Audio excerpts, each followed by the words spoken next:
Hello, I'm Dr. Debi. Today I want to talk about something that many couples quietly assume is inevitable, but that assumption may be costing them far more than they realize.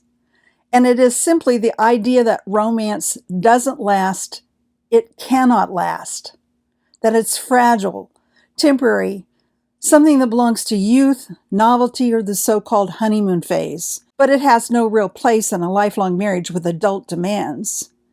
That's one of the most common beliefs couples carry into marriage and one of the most damaging.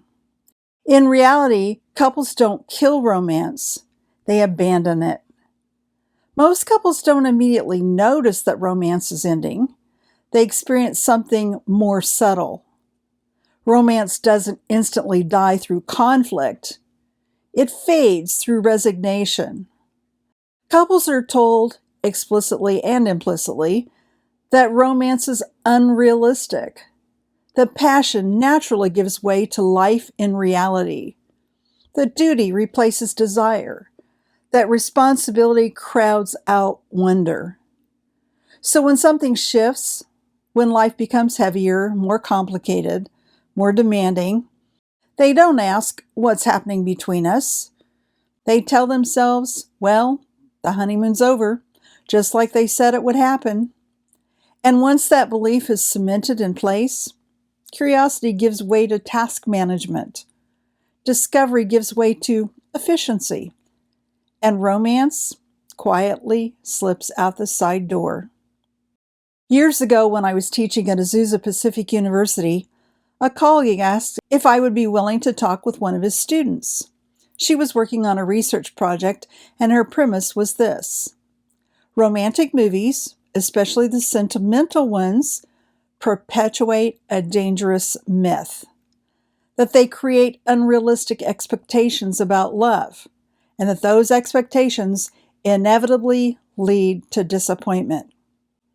I told my colleague I'd be happy to talk with his student, but I didn't agree with her assumption. Romantic movies don't succeed because they lie to us. They succeed because they resonate with something deeply human. They touch a longing that predates culture, trends, and social media. A longing for closeness, for desire, for being chosen, seen, and pursued. The problem isn't that romance is fictional. The problem is that we misunderstand how romance actually grows over time. Romance isn't something you lose. It's something you stop searching for. In the beginning of a relationship, everything feels new, an amazing discovery. Two people are learning one another's rhythms, stories, curiosities, and even their quirks. That sense of wonder isn't accidental. It's the natural byproduct of focused attention. But over time, many couples unconsciously shift their orientation. They stop exploring and start managing. Life demands it, of course: careers, children, homes, responsibility. But somewhere in that transition, romance is cast as expendable, optional, even impractical. Instead of a treasure hunt, the relationship becomes a checklist. And no one means for that to happen. This is important. Romance doesn't fade because people stop caring. It fades because good people stop looking. They assume they already know their spouse.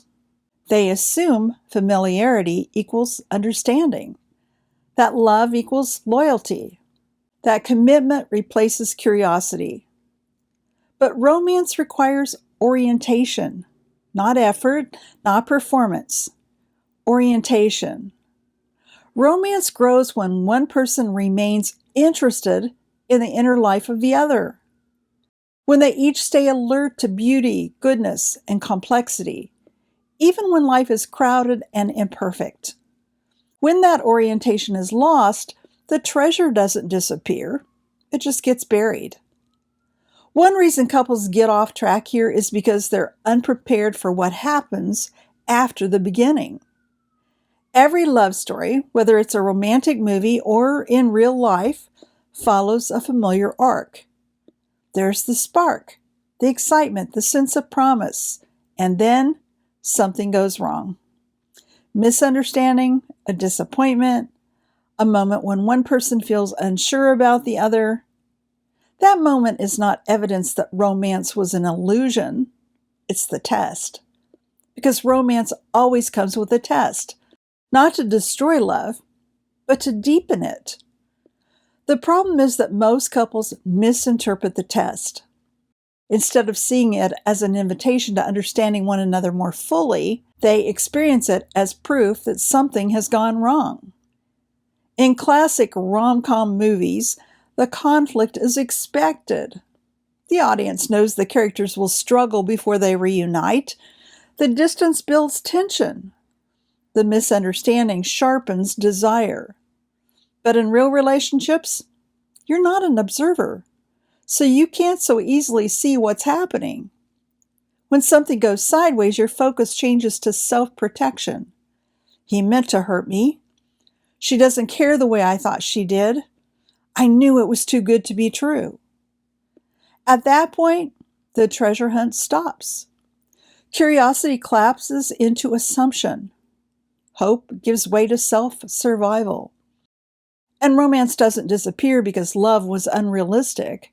It disappears because it's been hijacked by equally powerful emotions, such as fear.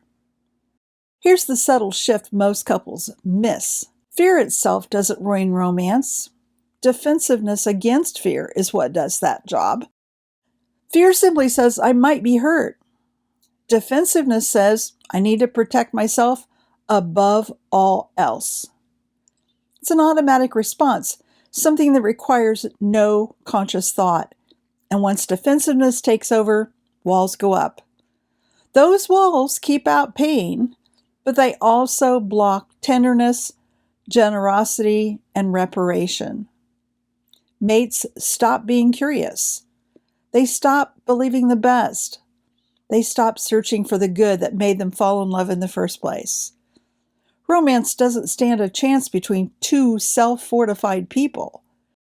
Not because the love isn't real, but because they're holding one another at arm's length. The treasure is still there, but no one is looking for it. That's where romance meets an untimely death. Not through betrayal, not through cruelty, but through defensive withdrawal. People become careful. They stop risking emotional presence. They stop leaning in to listen. And over time, the story they tell themselves changes. This is just how marriage is. Romance is for the beginning. It's unrealistic to expect more. But the treasure never vanished. It was simply buried beneath fear and self-protection. Over time, daily irritations begin to dominate attention. What's not done, what's late, what's annoying, what's inefficient.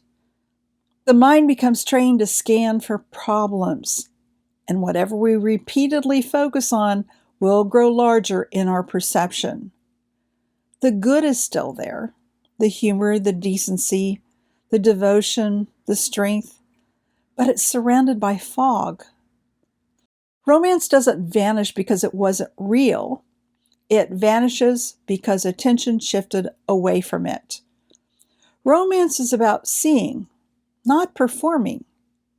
And this is where many couples get confused. They think romance requires doing more effort, more planning, more performance, more date nights.